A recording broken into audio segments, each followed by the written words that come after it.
नमस्कार बंधुरा आबार रान्नाघर उइथ ভিলেজ ফুডে সবাইকে স্বাগত জানিয়ে আমি একটা বাটা মাছ দিয়ে ফুলকপি দিয়ে ঝোলের রেসিপি নিয়ে চলে এসেছি। দেখুন আমি বাটা মাছগুলো কড়াই চাপিয়ে দিয়েছি। বাটা মাছগুলো আমি তেলে দিয়ে দিয়েছি ভাজার জন্য, দিয়ে উল্টে পাল্টে আমি মাছগুলো ভেজে নিচ্ছি।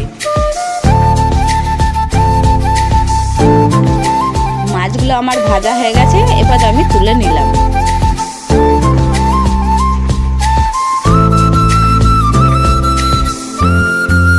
মাছ ভাজার তেলে ফুলকপিগুলো দিয়ে ভেজে নিচ্ছি।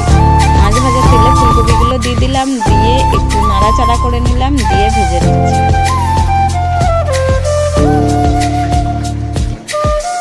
ফুলকপি আবার আলুগুলো দিয়ে দিলাম ভাজার জন্য। ফুলকপি আলু আমি একটু নাড়াচাড়া করে ভালো করে ভেজে নিলাম।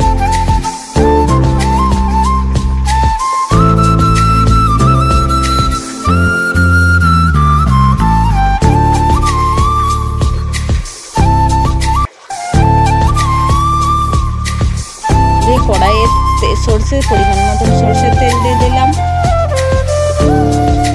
কড়াইয়ে তেলটা একটু গরম হতেই আমি পাঁচফোড়ন দিয়ে দিলাম। পাঁচফোড়নের পর শুকনো লঙ্কা তেজপাতা ফোড়নে দিয়ে দিলাম।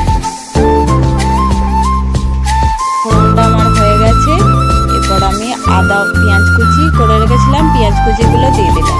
পেঁয়াজ কুচিগুলো একটু নাড়াচাড়া করে ভেজে নিলাম। আমার পেঁয়াজ কুচিগুলো নাড়াচাড়া করে ভেজে নেওয়া হয়ে গেছে। এরপর আদা বাটাটা দিয়ে দিলাম। আদা বাটা একটু নাড়াচাড়া করে নিলাম। রসুন বাটা দিয়ে দিলাম। রসুন বাটাটা একটু ভালো করে নাড়াচাড়া করে নিলাম। দিয়ে টমেটো কুচি দিয়ে দিলাম। টমেটো কুচিটাও ভালো করে নাড়াচাড়া করে একটু ভাজা ভাজা করে নিলাম।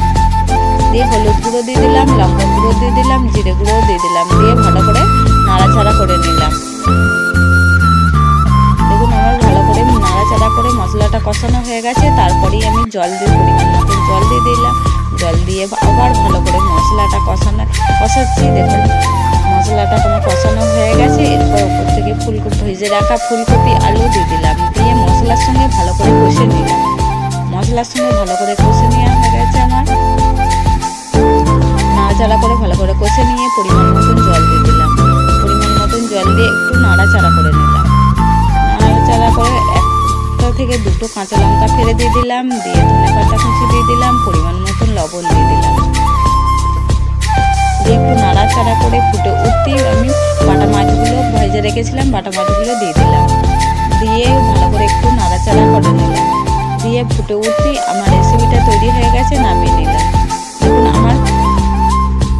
আমার বাটা মাছ দিয়ে ফুলকপির রেসিপি তৈরি হয়ে গেছে। এই রেসিপিটা যদি ভালো লাগে থাকে আপনারাও বাড়িতে বানিয়ে খাবেন।